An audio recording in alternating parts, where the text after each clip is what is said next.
Good evening, ladies and gents, friends and fellow Toastmasters. It is a pleasure to kick off the second round of Club Officer and anybody else who's interested training. As a reminder, please, if you haven't already done so, go to the chat box. I'd love to know who you are, what club you're with, and what role or roles you're filling, so I can make sure you get credit in the system. Tonight is a fabulous start to the week. But before I go into the introduction, I had lots of people say, why are we not doing the traditional club officer training? What to do when you're a president, VPE, sergeant at arms? And let me tell you why. The reason I've changed it up is because I really believe that as leaders, we need to be able to understand more in depth about how we can support each other and support our clubs and support our members.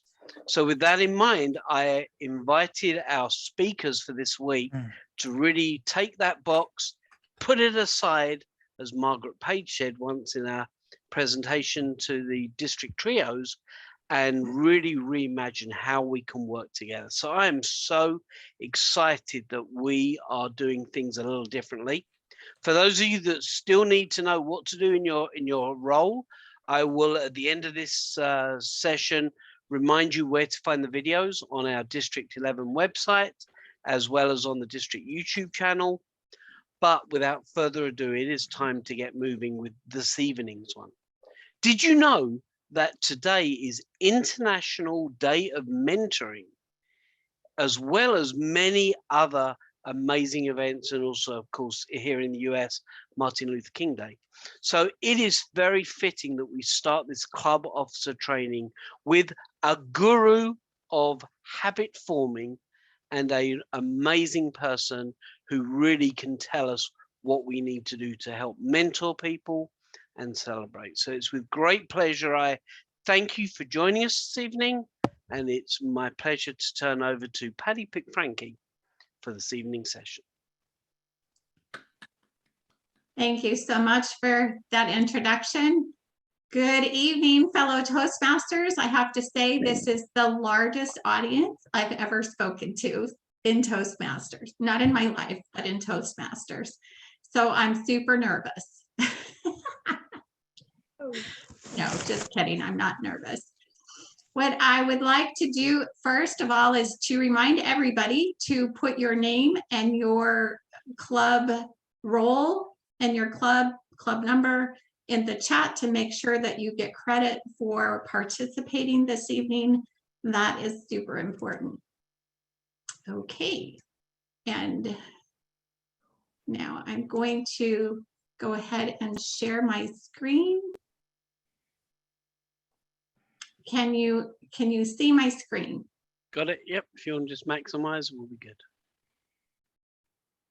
I need to maximize? Yes, please. Just go into PowerPoint mode, presentation mode. Is that full perfect screen? That's okay. Slideshow it's called. Slideshow, whatever. Yep. Whatever. The easel thing. So tonight our topic is about leadership and mentorship. And every single one of us here is a leader. And I'm be willing to guess that every single one of you here has been a leader in Toastmasters longer than I have. One of the things that I want to remind us all of is John Maxwell's law of leadership. And that is, you can't give what you don't have. Does anybody believe that? Can you give what you don't have? That's pretty hard to do. The first role of speaking is to know your audience.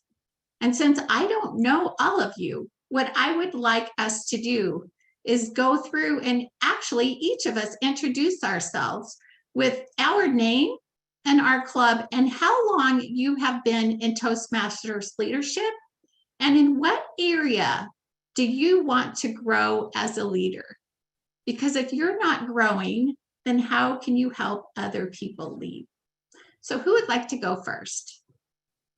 I can't see the whole screen, but I'm going to leave this screen up so you can see what it is that we want to share. Go ahead, Deborah. Hi, my name is Deb Cedars. I'm secretary in the Donald A. Campbell Lafayette Toastmasters Club. I've been an officer probably since, on and off since about the mid 80s. I need to grow in time management and in engagement skills and speaking skills for a start. Thanks. Okay, great. Next, don't be shy. Good afternoon, Toastmasters. I'm Joseph Phillips. I've been with Toastmasters for 24 years. This year, in April, I have served all across. I've been a district director, program quality director, and in various club roles since 1999. For me, basically the same as Deb, is to continue to grow on communications and time management. Okay, excellent. Who would like to go next? I'll go. This is Jerry Hogue. Oh, sorry. Go ahead. I'll Go ahead. All right, Rick Holtmeyer. I have been in Toastmasters since 1988 and took my first officer role in 1990. And I want to grow in Toastmasters as taking increasing responsibility above division director. Excellent. Jerry Hogue with Top of the Morning Toastmasters in Lafayette, Indiana. I have been in Toastmasters since 2009. I have served in most of the officer roles. Right now, I'm the treasurer of our club. And one of my key goals for this year, as both personally and as a club officer, is to help mentor new members. And if I can, actually kind of organize a orientation for new members that they can access online when they join the club. Excellent. Next. I'm Nancy Vesley. I'm currently with Classic Communicators president, and I'd just like to mentor new leaders to step into leadership roles in our club. Okay. Next. Tim Champlain, Logansport Toastmasters. I've been in Toastmasters since 2007. And so my goal is to become more familiar with the Pathways educational systems so that I can help and mentor new members. Excellent. Next. Hi, I'm Jerry Webb. I've been in Toastmasters since 2008, an officer since 2009. And my primary goal is to help lead our club in club growth and membership growth, because we're at 9 members. We're approaching that magical 8 members. So I just want to get the members up. Back to you. That's great. Next. My name is Becky Lindsay, and I am with Gilded Tongue Toastmasters in Elizabethtown, Kentucky. I am the club president. I've been in Toastmasters since 2007. I think I've been to 3 different clubs during that time, and I've had various club leadership roles. As club president, my goal for this year is really to motivate people to get on the speaking board. And I know that that's what we joined Toastmasters for, but Pathways has really thrown us for a loop. And I have so many that really struggle to sign up to speak and to actually speak. They don't mind doing table topics. They don't mind doing all the other roles, but when it comes to speaking, they're just pretty slow signing up. So that's my goal. Thank you, Becky. Who's next? Hi, I'm Amanda Sparks, and I'm with Greater Greenwood Toastmasters. I have been a Toastmaster since 2020, and I became the VPE just this past year. And my goals are to become more proficient with using the online services that are available, as well as becoming a better speaker. Great. Thank you, Amanda. Who's next? My name's Greg Helderman, and I'm a member of the Woodman Club 681. Toastmasters, my goal, I'm a vice president of membership, trying to build our membership in total, and personally trying to increase my knowledge of the pathways and mentor others. Okay, great. Next. Hello, my name is Janice Purnell. I've been part of Toastmasters twice, once 10 years ago as a VPE and secretary. This time around, I've been the president of our club, and where I want to say two things really quickly. I definitely can appreciate what the others are saying about building up their membership. I think as a president, one of the things that I want to remember is, even though my members aren't showing up, especially right now, we've had extended reasons over, work and sicknesses that really has hindered them. So I definitely want to, as a president, remember that and keep that in balance. But one of my challenges as a president is you're coming back to Toastmasters is that technology piece. And I think some others that mentioned it too, the pathways to really be able to grasp that so that it will not be a hindrance for the new members when they come on board. All right, thank you, Janice. And next. My name is Anal, and I've been with Brick Street Toastmasters since 2019. I was VP of Public Relations last year, and this year I'm the secretary for Brick Street Toastmasters. One of my main goals and challenges is to improve in time management, something that I constantly struggle with. Okay, great. Thank you, Anal. Who's next? Hi, my name is Mary Lyons. I'm with the Kentucky Farm Bureau Toastmasters in Louisville, Kentucky. And I have been part of Toastmasters since 2020. I've been the VP of PR since 2021. My goal for this upcoming year, my role in the organization is to recruit new talent. So I would like to bring what I do at work to recruiting some more young professional members to our club. Nice. Thank you, Mary.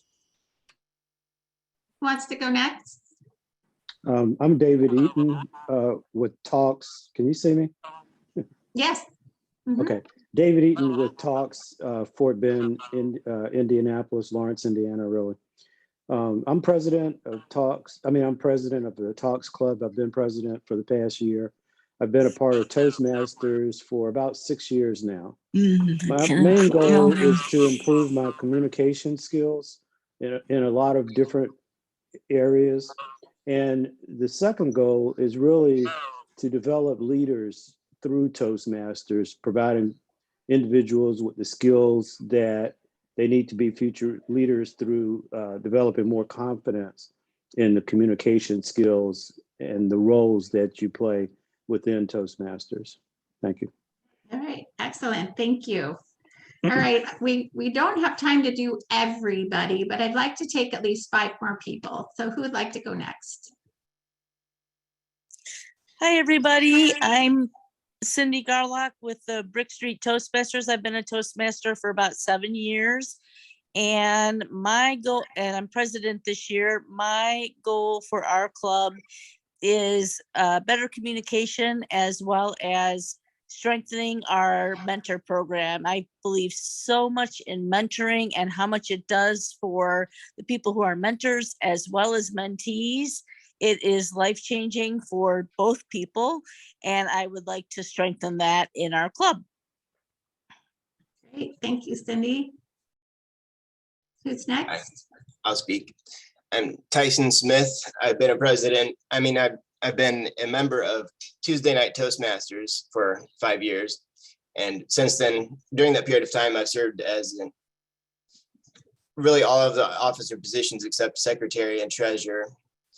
And I've also served as 1 year as the Area 12 director and 2 years as Division A director here.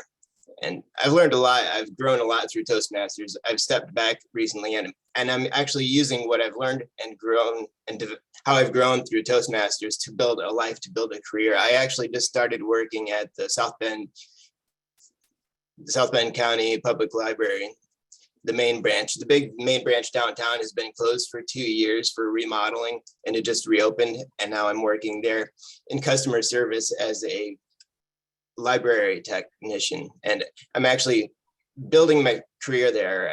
This is really about the first time I've ever really built a career in my life, but I'm setting out a solid career plan to grow into leadership there at the library, using a lot of the skills and the knowledge that I've developed through Toastmasters. And I'm actually starting college for the first time in 2 weeks with Indiana Tech in organizational leadership for a bachelor's, and then beyond that to get my master's in library science. So Toastmasters really has transformed my life and helped me to become the person that I am now. And I'm still always here to support my club, and I will be more active in the future after I get established in my career, because I am pretty close to getting a Distinguished Toastmaster award. And so I just have a few things more to do. But right now, I'm just here to support Janice, as she is doing a fantastic job as president of Tuesday Night Toastmasters, and to support all of the members. And I appreciate all of you and Toastmasters, and I'm definitely wanting to stay here. I'm still active, but I'll let you have the floor. Sorry. Thank you, Tyson. It's really great to hear how Toastmasters is helping you and how it's helped everyone else too. It's always a good commercial. Since this is being taped, I might use that bit on our We Are Getting Better Together campaign. I'll take time for one more person. I know I said 5, but one more, and then I think we'll move on. Who cannot wait to share your story? I'll share. All right, Deborah. Yes, my name is Deborah Swann, and I'm Vice President of Membership with the fabulous club of TLC Toastmasters Ivy Tech. And I've been a Toastmaster probably since 2017, a kind of dormant member and kind of trying to work through my nerves and such, but I've been an officer. This is my first year being an officer of membership. Vice President of Membership. And it's really intriguing. And my main focus is to concentrate on retention and also in encouraging and getting guests. And I'm also a member of Davidson, which I don't know why. I didn't think how people could join 2 clubs, but I'm Sergeant at Arms at Davidson in South Carolina. So I really do believe in Toastmasters, breaking barriers, not your budget. And it's a fantastic group, and I'm looking forward to my journey and where it's going to take me. Excellent. Excellent. Thank you so much. Thank you.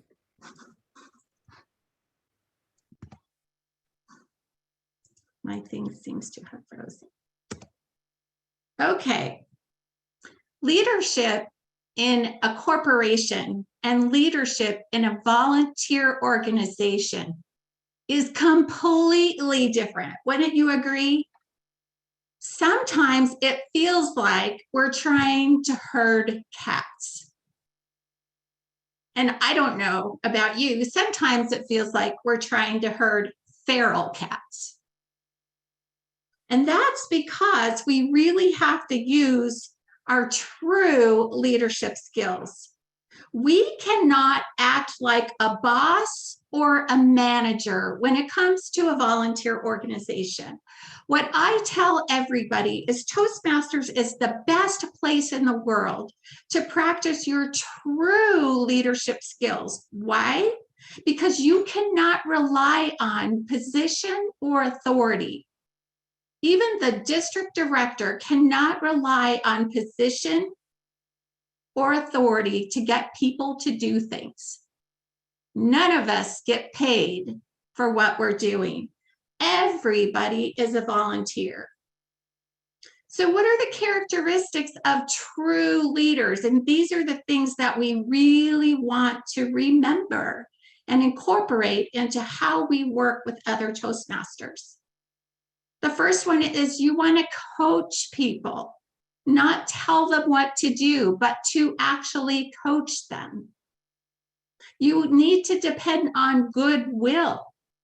You need to inspire enthusiasm. You need to use the word we, not they or I. If there's something that's broken, together, people need to fix it. We show people how it's done. We don't tell people how it's done. And I really want to emphasize the showing, because this is one of the things that I see is so important in Toastmasters, is to think about how we behave ourselves, especially as people that are officers of the club. People look to us for leadership. Are we showing up to the meetings on time? Are we keeping our word? Do we practice integrity in how we handle our meetings? That's so important. And then let's say, let's go. Be really encouraging and inclusive. There are 5 levels of leadership. I don't know if you've ever seen this before, but there's 5 different levels. And the lowest level is the position that makes people have to do it. And this does not exist in Toastmasters. The next level is the permission level. This is where people follow a leader because they want to. The next level is called production. This is because people see how working together with you can really impact the organization. For some people in Toastmasters, they're interested in the whole organization and what it means to them. This is when people will follow a leader in the production level. At the reproduction level, this is when leaders really show an interest in helping an individual grow themselves. This is where leaders do things for other people. And when you help somebody, they want to help you in return. This is where we're getting at the level that we need to be as leaders in Toastmasters. And then the pinnacle of all leadership is when you have the respect of others. People now will follow you because of who you are and what you represent. Again, your personal integrity, how you behave as a person, not just a Toastmaster, is crucial and critical in your ability to lead others. Now I'm going to shift real quickly into the 3 most critical elements of leadership and mentoring. The first one is your mindset. The second one is communication. And the third is problem solving, because we know life does not exist without problems, and our ability to solve problems makes a huge difference. So first, I'm going to talk about mindset. You know, we want to see some changes. We want more memberships. We want to retain people longer.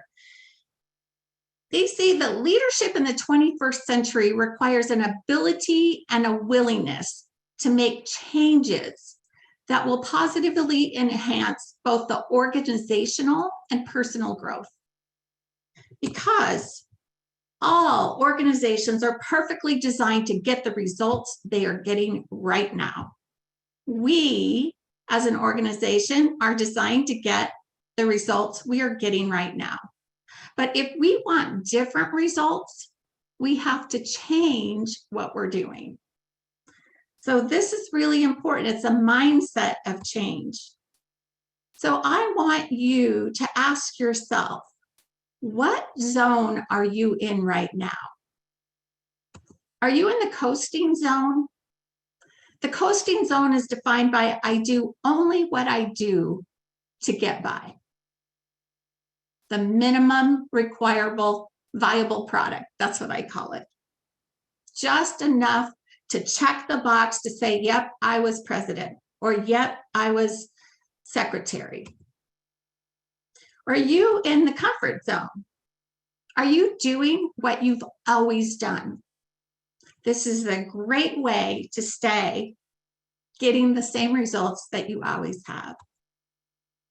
Or are you putting yourself in the challenge zone? This is where you put energy into doing what you have never done before. Being willing to step out and make a change. And the ultimate is really the creative zone. I am putting energy into thinking what I haven't thought before. This is really taking a step beyond thinking about your problems, your issues, your goals, and thinking differently about how you can address those. What zone are you in? When you're in the coasting zone, you're dealing with apathy. When you're in the comfort zone, you're stuck in fear mode. When you're in the challenge zone, your emotions are strong with courage. And when you're in the creative zone, you can manage and lead with confidence. And what's interesting is that these levels also relate to the different leadership styles. The lower you are, the more likely you are to do micromanagement. And how many people like to be micromanaged? Raise your hand. Nobody does. Nobody. So this is how I want you to think about creativity just for a moment, because these are the 5 major things that stop people from thinking what they've never thought before and getting in the creative zone. Number 1 is, I'm not creative. The truth is, everybody is creative. You create your life by your decisions and your judgments right now. So everybody is creative.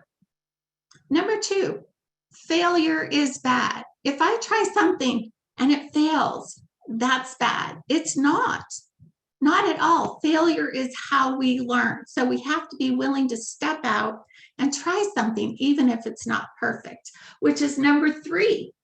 It has to be right. No, this is not true. You will not learn if you don't do anything unless it's 100% right. I must avoid ambiguity, and I can't say the word.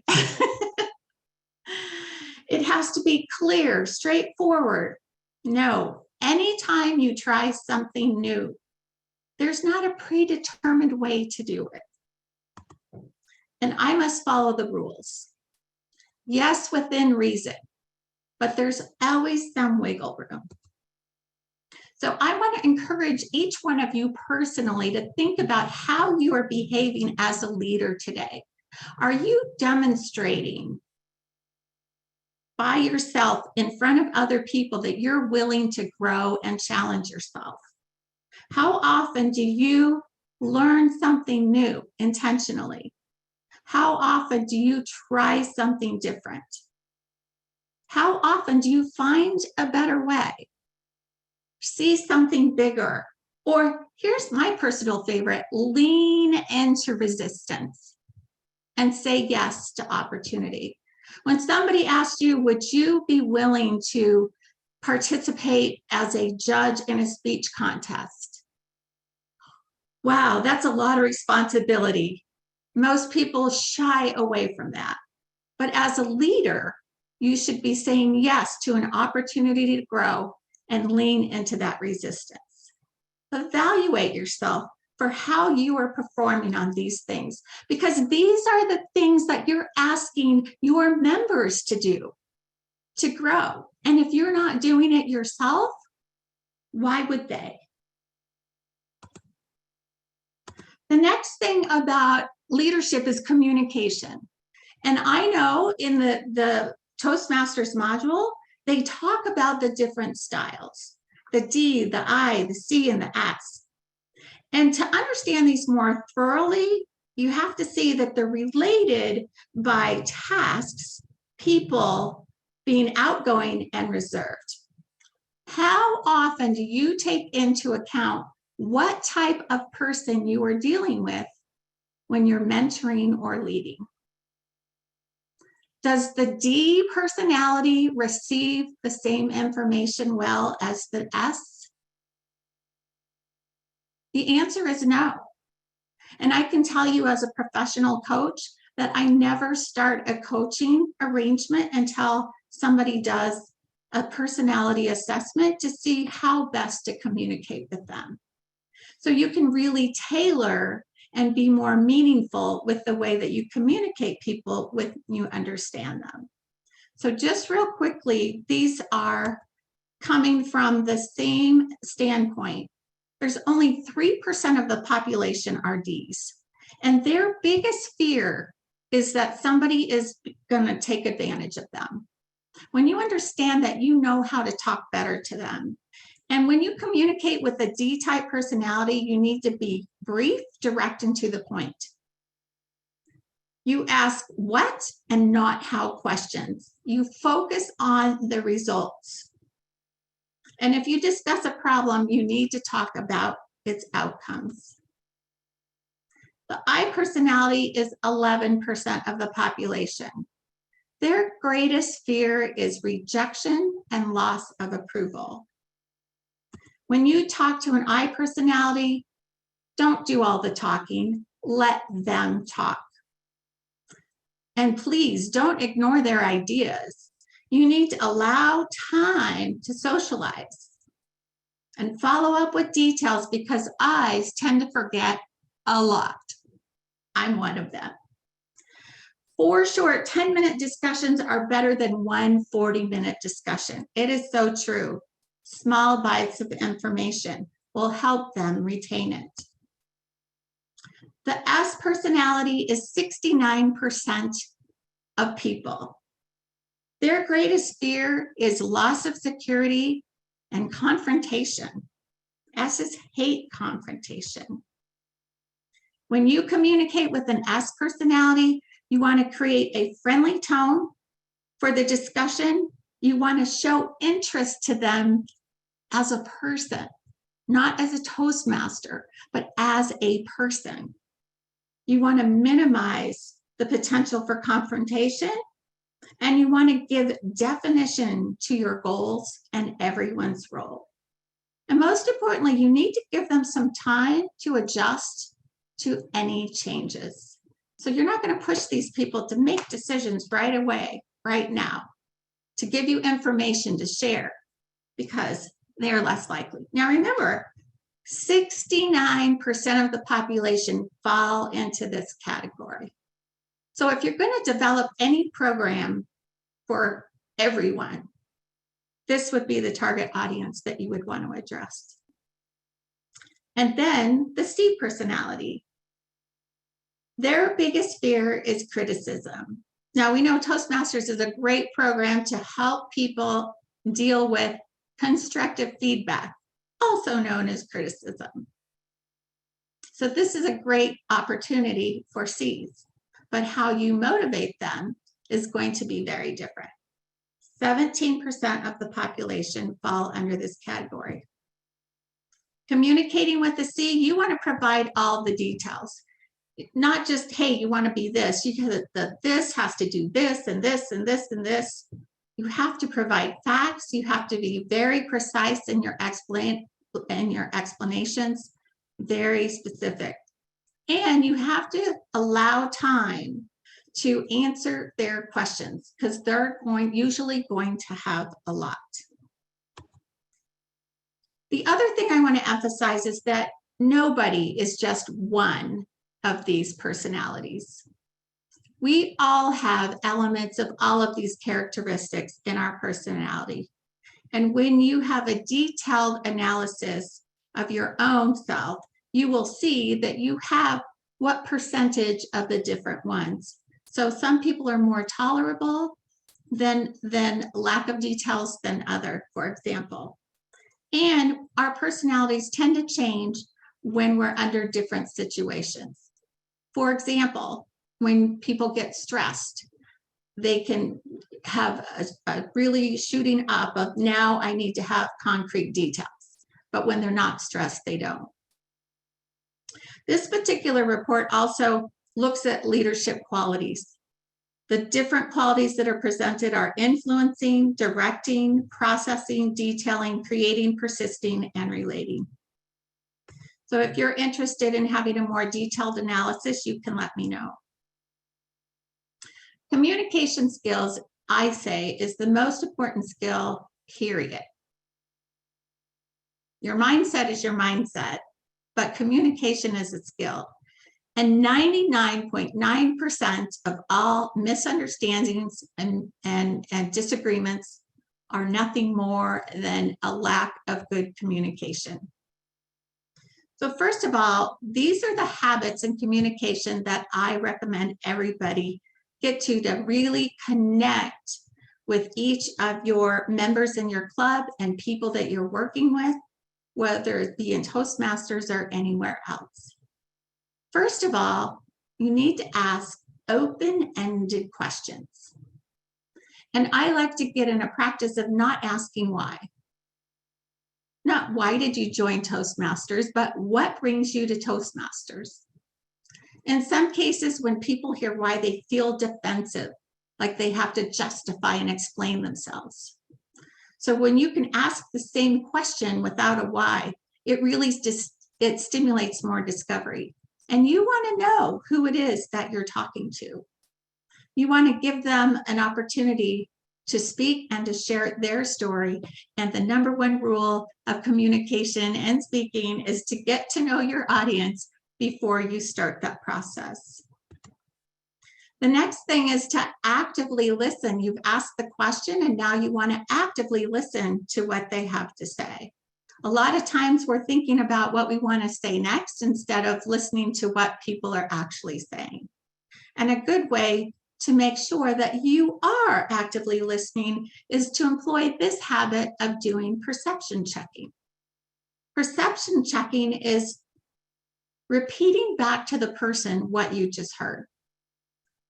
This is a skill that every person who's been in sales uses every single day. But most people who have not been in sales don't know to do this. When you repeat back to somebody what they just said to you in your own words, what you do is you demonstrate that, number one, you understood what they heard, and number two, that what they said was important. And then the next habit in communication is to do the positive reinforcement. Now, we do this all the time when we do evaluations, but how often do we do this in our regular conversations? I appreciate, I acknowledge, I admire. When you're interacting with somebody one-on-one, having a regular conversation, when you employ these skills and make this a habit, you will make people feel so valued that they'll want to regard you, cooperate, hang around, participate, and do what you ask them to do. And then the last skill, which a lot of people under the S category are afraid to do, is to ask for what you want. You want people to sign up for speaking? Ask them specifically, can you give a speech this week? What can I do to help you? What concerns might you have about giving that speech?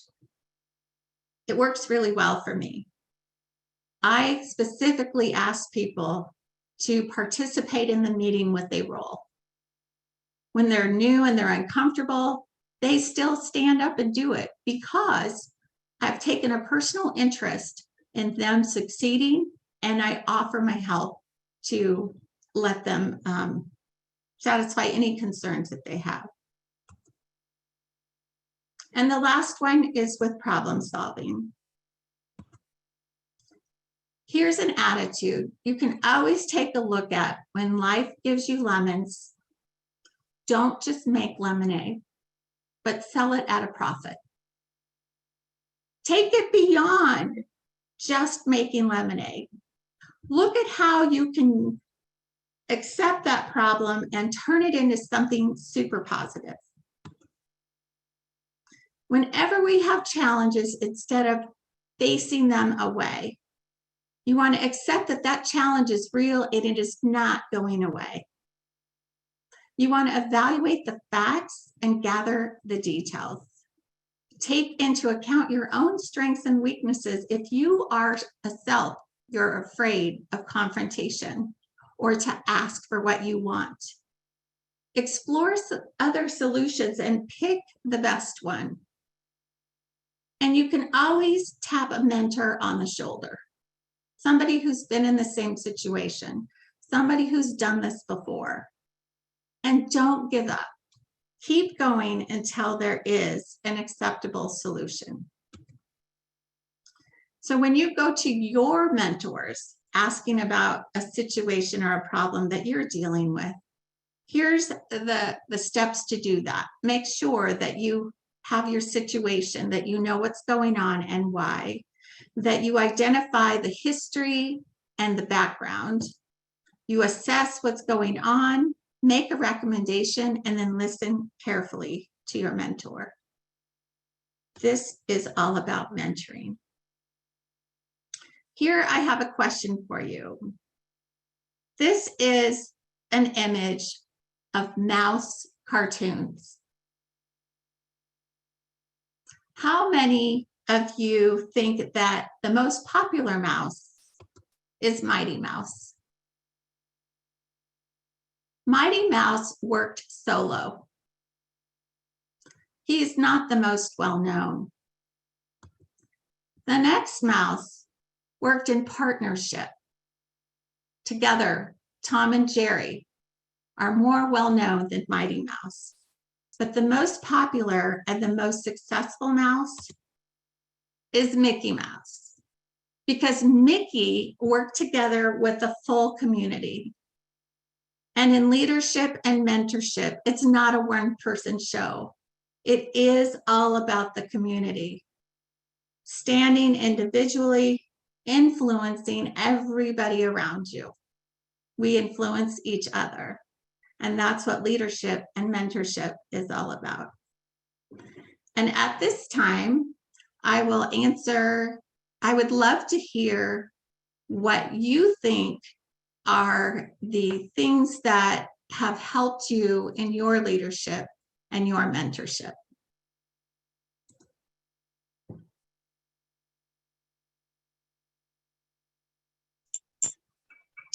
Patty, this is Karen. I would say in my leadership and coaching and mentoring, just really listening. And that was a point that you made in your presentation, listening to that person to find out what their goals are and what their journey was for Toastmasters. That has been very successful for me, and it continues to, just continues to build that community of coaching and support. Thank you, Karen. This is Jerry Hogue. One of the most valuable lessons I learned, and I'm sure you've heard this phrase before, but every time you start talking about solving a problem or working with someone else, it's the adage, no one cares how much you know until they know how much you care. So when you made that point about getting to know them as a person, not their role or the problem itself, but them as a person, even if you're solving a corporate problem, when they feel like you are working with them, they are much more likely to offer solutions and take responsibility for activities. Absolutely. Thank you, Jerry. Patty, I really enjoyed that last visual of the mouses because I don't know if some of you might not know Mighty Mouse, but I used to love watching Mighty Mouse when I was younger. And I would have liked to know that he was a popular one, but nobody knows Mighty Mouse, no matter how wonderful he was. And in my club, one of the things that I work at embracing is the whole team effort and reminding each and every one that, number one, we need each other. This is not a one-man show. There are times that we've had some people gotten sick because of COVID. So we've had some other members, step up. We've got one of our newer members. She's actually came on board by taking on 2 roles, even though she's a new member. But and we're really proud of her for doing that. But she's embracing the team because as a team, we can make our goals. We can't do this individually, even though we do have our individual goals. But that's the beautiful thing about Toastmasters, is because we do all have individual goals, and this group is so supportive.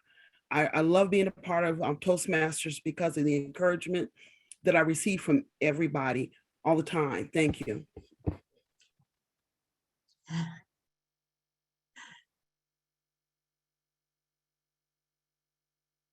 Excellent. What else? What do you find effective in your leadership and mentorship? Patty, it's Scott. I think one of the things that has helped me most and that I am most proud of is vulnerability. That all too often when you're a leader, you think that you have to have all the answers. And we don't even have all the questions, let alone all the answers. When you're willing to enlist others and admit your faults, admit your downfalls, admit your mistakes, and ask for help, all of a sudden, you're not just leading a team, but you're part of the team also. So it's not just you standing in front or behind, but you're working together. And this is all it's all a game that we're playing. There's no one right way to lead, no one wrong way to lead. But the adage that leaders have to know everything is fortunately becoming more outdated. And the more vulnerable that we show, the more we ask for help, the more we enlist those around us, the stronger we'll all become. Community matters. Community matters a lot. I would actually add a little bit to that, Scott. I'd say community matters, but also everything is enhanced by a diverse community being around you, or helping us.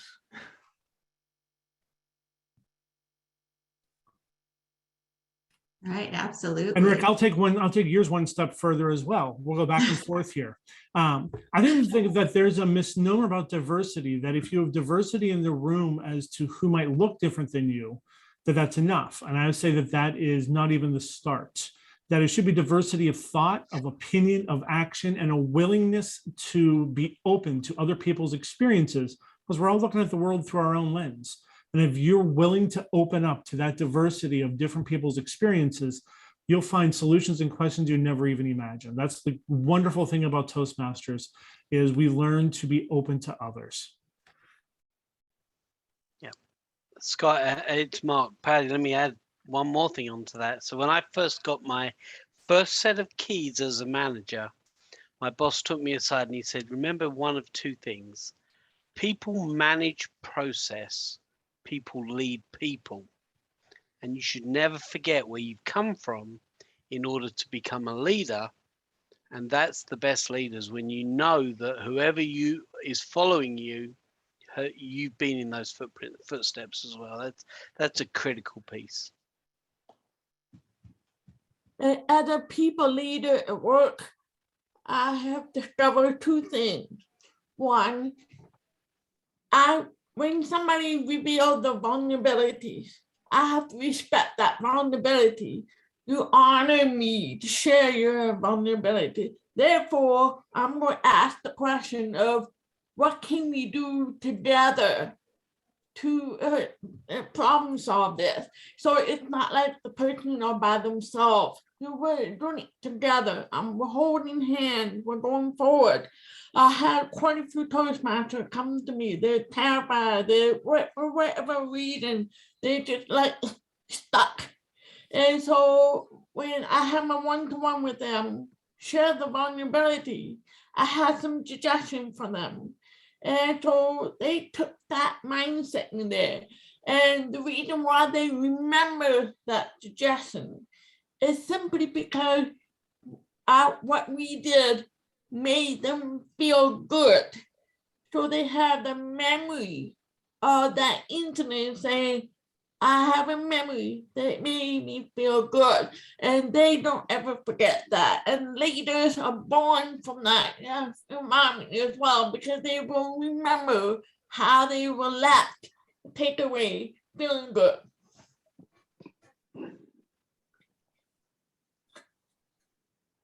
Excellent.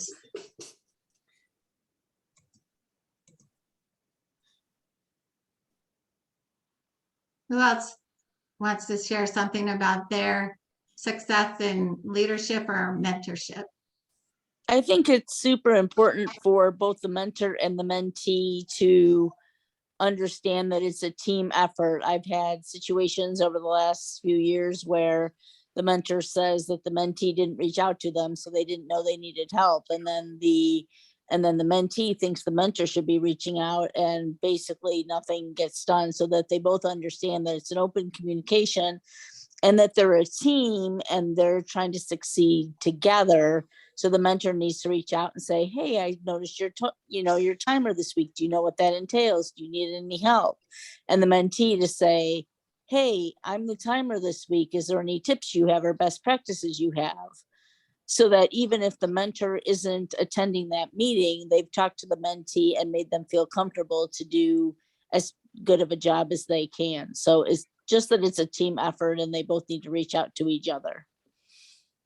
Yeah, that's an excellent point, Cindy. It's not one person's responsibility, it's everyone's responsibility. Yeah, I love that. Who else has a tidbit to share with everyone? I would say for me, in terms of a mentor-mentee relationship, it's meeting people where they are and working with them and making connections with them and establishing a bond of trust so that they'll be open with you and you have really good, meaningful dialogue. And I found that meeting people where they are, I don't know, it's not necessarily a way of motivating people, but it's that you have an honest to goodness relationship with them, and it builds the confidence in the mentee that they can trust you, and you're working step by step toward a goal at a pace that they feel comfortable with and in a way that they feel comfortable with. All too often, we may come up with solutions that worked for us, but it doesn't necessarily work for the mentee. And by meeting them where they are and trying to see the world through their eyes and helping them grow in that way, I've found that has some really good results. Excellent. I love that. Yeah, that's so important, meeting people where they are. Your expectations aren't too high or too low. They're right where they're at.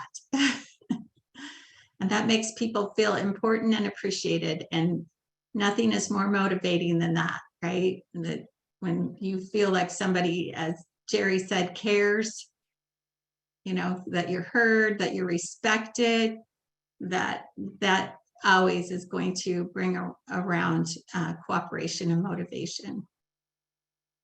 Excellent. So I see we have 7 more minutes. I just want to remind everybody, if you haven't put your name and your club and your position in the chat, please do so. I am also putting in the chat a form for you to give me some feedback on the session, and you feel free to say whatever you want there. I always want to hear about how you responded to what you heard today. And again, I just want to invite you to share your successes or questions or challenges at this point in time. Can I just, part of this is Janice. Just want to say how much I really appreciate Mark changing the format. I've been, a couple of my Toast officers are saying, why do we have to have the same thing all the time? And I think that it's been underappreciated. Let me say it this way. I just want to not underappreciate, under-recognized is the word I want to say. And Mark, how much I really appreciate the diversity, the opportunity that for Patty to come and share with us some leadership, some different points of views. I really like the DISC training. I took that several years ago, Patty, but I never considered using it in this format like you did. So I'm just saying this out loud so everybody can hear. But I really so appreciate the changes that we're doing right now and embracing us where we're at. Thank you so much. Thank you. Thank you for that. Yes, let's give Mark a round of applause. No, it's fine. It's fine. It's fine. I'm here to help, to guide, and to make sure that we have fun with a purpose, because that really is our big goal. What other questions do you have for Miss Patty? And then I've got a wrap up, and then I will let you go. What other questions? Are there any general questions or anything? General question, will the slides be available on the website? I can make them available, yeah. Yep. And the video recording as well will be put on the district. So in fact, Patty, let's do that. Let's take a couple of minutes and just talk about our amazing district website, because in your other hat, when you're not the guru, you are also a public relations person. So why don't you talk a little bit about the website, and then I'll come in about 2 minutes and talk through the rest of the week. Well, let me see a show of hands. How many people have been to the District 11 website? Has everybody been there? Quite a few. Yeah, looks like many people have been there. So if you have not been there, Some of us please. haven't been there for a long time. Well, if you haven't been there since this new Toastmaster year started, then I would strongly encourage you to go take a look and brace yourself, because it looks completely and totally different. I am currently acting as the webmaster, so if you have any issues, troubles, suggestions, feel free to reach out and touch me. And there is places where you can connect. It is intended to make it easy for you, and each of the sections has links where you can put in information. The latest thing right now is, we're coming up on speech contest. So there is a speech boost program where people can sign up and request people to help with their speech contests. If you haven't used the boost program just for your club, you need to take a look at that too, because we are a community and we all help each other. And if there are any things that you need for your club, definitely let us know and we can create something for that too. But there's so much on that website. It is intended for you to be up to date, know what's going on. The calendar is up to date with all the meetings that are going on. It is our intention to have the links on there for everything. So if you ever come up with a meeting and you're like, oh, where's that link? Go straight to the website, click on the day, and the link will be there. So yeah. It's really, in my opinion, it's pretty easy to navigate. If you don't find that to be true, let me know and we'll see what we can do about it. Yeah, I have put the link in the chat box as well, and it is fantastic. So please bookmark it. The week has only just begun, and thank you to Patty. We'll come back for a final round of applause for a moment, but let me tell you what's on the cards for the rest of this week. Have you ever thought, how the heck am I supposed to run a meeting? What about these rules of order and the Roberts rules and all that stuff? Why do we do what we do? Tomorrow night, we will have the answers to all of those sessions. If you have any questions, it will be a perfect time to go either out on Facebook or shoot me an email. But tomorrow night, we hope to answer how to do club business, voting, and rules of order. And that's really important. On Wednesday, Scott's already alluded it to a little bit, is what else can we do at our meetings? It's amazing. Last week, our club sat around thinking, our meetings are always the same. What can we do differently? So Wednesday, we're going to explore that in a very big way. Thursday's meeting is a great one too. We are going to take you back to that very first time that you and all your friends and other club officers set foot into a Toastmasters club. The new member experience. What can we do to encourage members to be part of this great organization that we know and love? And then finally, we're going to answer the age-old question. What does district leadership do?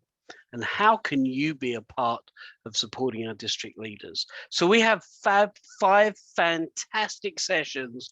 Now, for those of you that are not night owls, so corporate clubs, just people that have things to do during the week, not this week, but next week, we will be doing 3 sessions at lunchtimes to capture corporate clubs and anybody that just wants to hang around with us at noon. I've got 2 Zoom sessions and I'm working on a Teams meeting so we can try all of the different media. I know, Rakia, you'll be proud of me for working that one out if we can get it fixed. But that is our plan. We want to give you as many opportunities. There is 107 clubs, roughly doing the math, 700 officers need to be trained. We've started, but we have a lot more to do. With that, I'm going to say, friends, please join me in giving Paddy Pitt-Frankie an amazing round of applause for a wonderful start to the evening. Congratulations and thank you so much. Thank you to everybody. If you haven't told us what club you're with and what your role is, then please do that. If not, I will say a fond farewell and adieu for this evening. I'll leave the room open in case people would love to network. And I'll say thank you so much for attending this evening. Be well and have a great night. Way to go, Patty. Fantastic job. Thank you, Scott. And also